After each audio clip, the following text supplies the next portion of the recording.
just wanna have fun, clap my hands, turn around now and dance, dance, dance. I just wanna have fun, clap my hands, turn around now and dance, dance, dance. I just wanna have fun, clap my hands, turn around now and dance, dance, dance. As soon as I step out, whether it's the spotlights on set or whether it's out on location, a good SPF is absolutely paramount to me. And over the past few years, there have been so many skincare innovations that have been difficult to keep up with the latest ingredients and what is truly best for the skin. And that is why I am pleased to welcome Dr. Thuraya Isaacs, who will be talking about protecting your skin from the sun. This session has been made possible by Roche, Posay. Thank you so much. Hi everyone.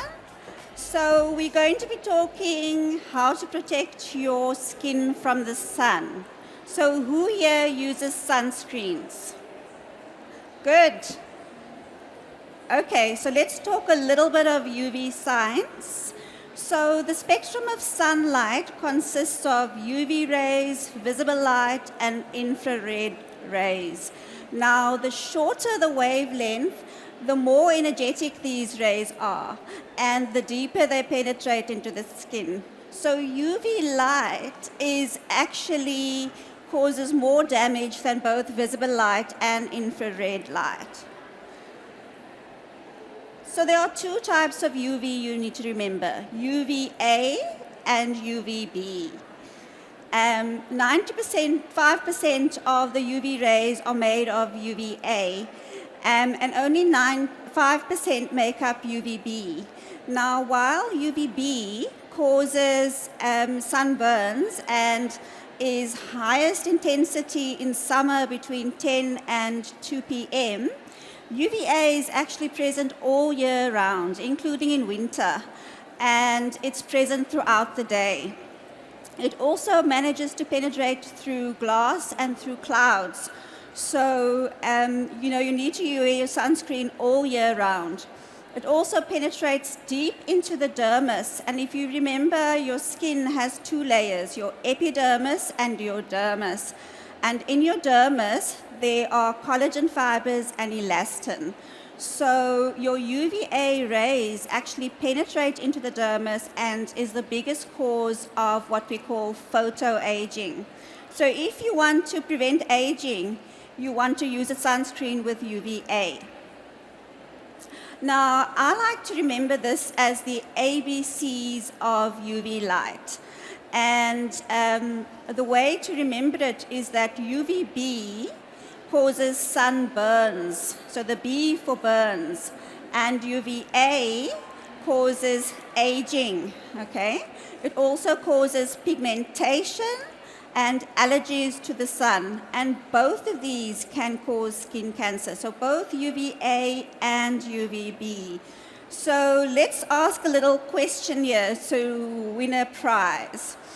What does UVB cause? Anybody want to raise their hands? Okay, we've got this lady here. Sunburns, good. Okay, so what is the importance of using sun protection that has a long UVA protection in light versus dark skins? Now, protection against UVB is more important in persons with light skin because light skin is more prone to sunburns, DNA damage, and skin cancer, whereas UVA affects skin of all colors, so it actually causes aging and pigmentation in all skin colors. So someone with a light skin needs to have a higher sun protection factor, whereas someone with a darker skin needs to also have protection against UVA specifically. So another question, what does UVA cause? First hand up. Okay, that lady over there. Wrinkles. Okay, good, which is a sign of aging. Okay. Great. So why do we need to protect our skin from the sun? Now, you all know you're going to the sun in summer and it makes you warm, it gives you heat. It makes us feel good, okay? It increases our vitamin D production. But remember, there are also lots of negative effects from the sun. So I'm going to show you some nasty, ugly pictures, but we need to get this message across. Okay, so what do we mean by photoaging? Photoaging means premature aging from the sun. And as that lady at the back mentioned, one of the signs of photoaging are wrinkles, fine lines. You can have sunspots. You know, some people will say they've got liver spots. It's not liver spots, it is sunspots from the sun, okay? And in a dark skin, we are more prone to pigmentation. So sunlight can actually cause and can worsen pigmentation. And that's any pigmentation. Pigmentation after you've had acne, hormonal pigmentation like melasma.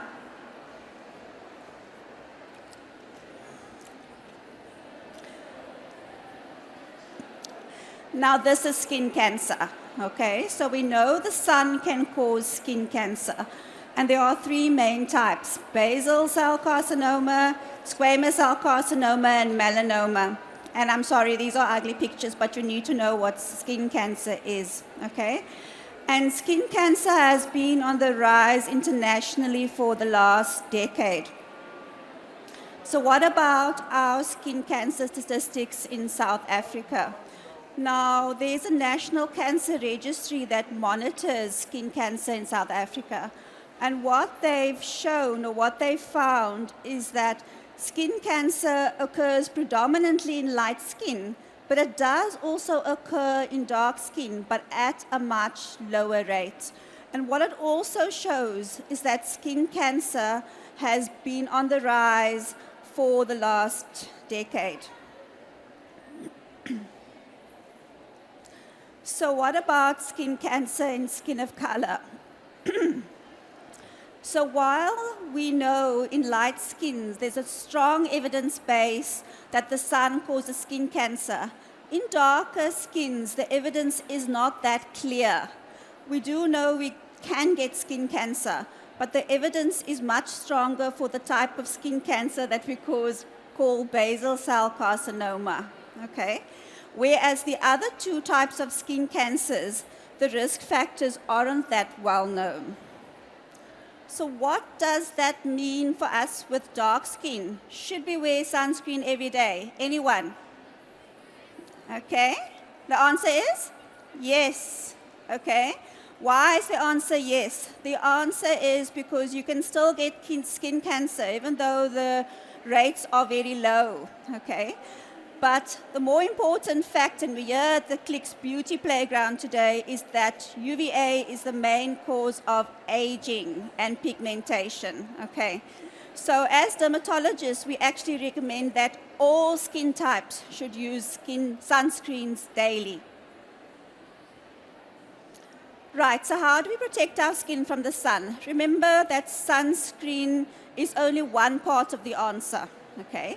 You need to limit your time in the sun, and the sun's rays are the most harsh between 10 a.m. and 2 p.m. If possible, you need to seek shade, like if you're on the beach, wear your umbrella, okay? Or at least sit under an umbrella, okay? You want to wear sun protective clothing. Now, there are specific UV protective clothing, but if you don't have that, a long sleeve top, a long pants, a wide brimmed hat.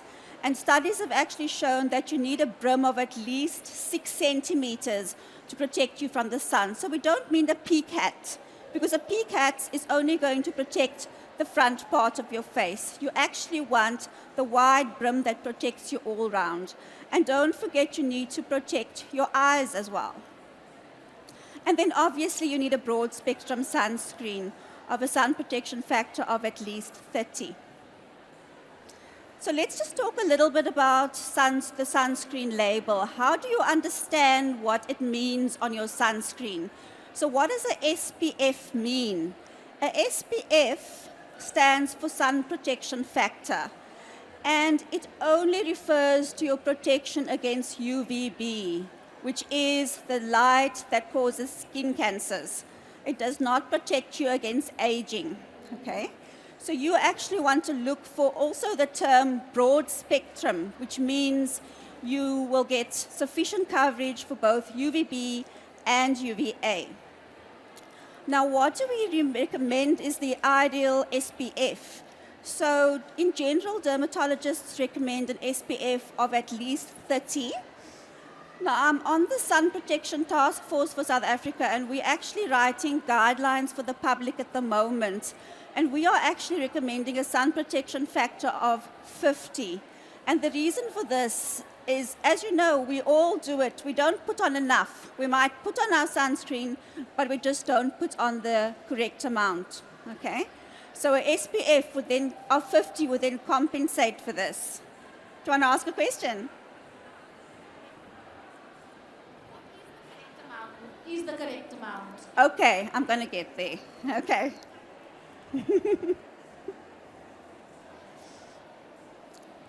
Okay, so we're going to get to the correct amount now because that's very important. But just to talk a little bit further about sunscreens, there are two main types of sunscreens. They either fall into the physical sunscreen category, and what your physical sunscreen does, it blocks and reflects the UV rays. And the commonest ingredients you're going to see there is going to be zinc oxide and titanium dioxide, okay? And those usually form a very white cast on your skin, so which makes a lot of people not use their sunscreen. The chemical sunscreens, on the other hand, and I've listed some ingredients there. The one in the Roche Posay product is Mexerol, which is fantastic. But chemical sunscreens actually absorb the UV light so that your skin cells don't absorb the UV light and cause DNA damage. Right, so how should you apply your sunscreen? You want to apply it liberally to all exposed areas. Now don't forget, if you've got a bald head, we need that bald head covered. I've got no men here listening. You want to cover your ears, your nose, your hands, and your feet if they're exposed. Okay, we often forget those areas. And you want to reapply at least every 2 hours, especially if you're going to swim or if you are sweating and you're exercising. And then don't forget that no sunscreen is waterproof. Sunscreens can be water resistant, yes, okay, up to about 40 minutes, but they are not waterproof. And also the last thing that you need to remember is that no sunscreen completely blocks UV rays. So you obviously still have to remember your umbrella, your sunglasses, your hats. Right, so how much sunscreen do you apply? Where's that lady that asked about the amount of sunscreen that you have to apply? So it's recommended that you apply 2 milligrams per centimeter squared. But what does that mean, really? Okay, that's about a shot glass if you drink vodka or whatever, a shot of vodka, okay? So a shot glass of sunscreen will cover your entire body. You can also use what we call the teaspoon rule. So 1 teaspoon would cover your face, head, and neck, okay? Right, so what affects our choice of sunscreen? So obviously our skin phototype, and that's our skin color. If you've got a light skin color, you want to be sure that you are covered for UVB. If you've got a darker skin color, you want to also be covered for UVA, okay? What else? Your skin concerns. So if you've got an oily skin, if you've got a dry skin, that needs to be taken into account. And then obviously your preference, whether you prefer a cream, whether you prefer a gel, whether you prefer, something thicker. So what do you need to look for in a sunscreen? You want to look for a sunscreen that has an SPF of at least 30, 50 if preferable, okay? You want to look for a broad spectrum sunscreen. So remember, broad spectrum means covering UVA and UVB. You want a sunscreen that's water resistant. And you want a sunscreen that's not greasy and that doesn't leave a white cast on your skin.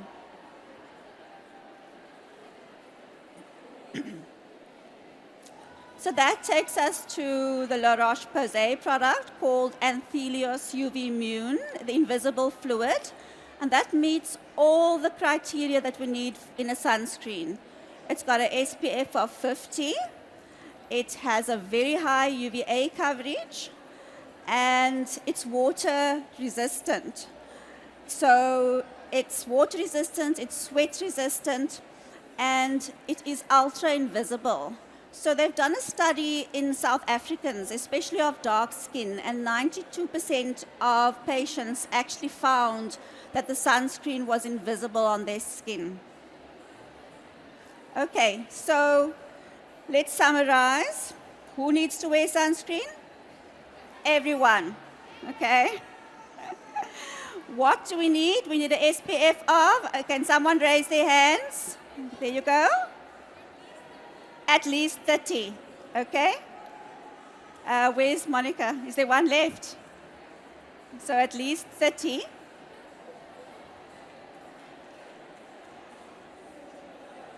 And 50 if possible, okay? When do you need to apply sunscreen? Okay, who put their hands up first? Daily. Okay. Didn't you win already? Not yet, okay. Great. Where do you need to apply it? I don't think I have any more prizes.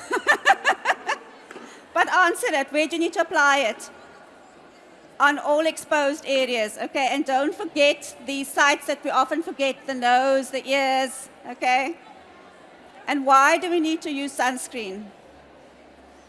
You want to use sunscreen? Good, to protect you from skin cancer, but also to prevent aging and pigmentation. Thank you. I just wanna have fun, clap my hands, turn around now and dance, dance, dance.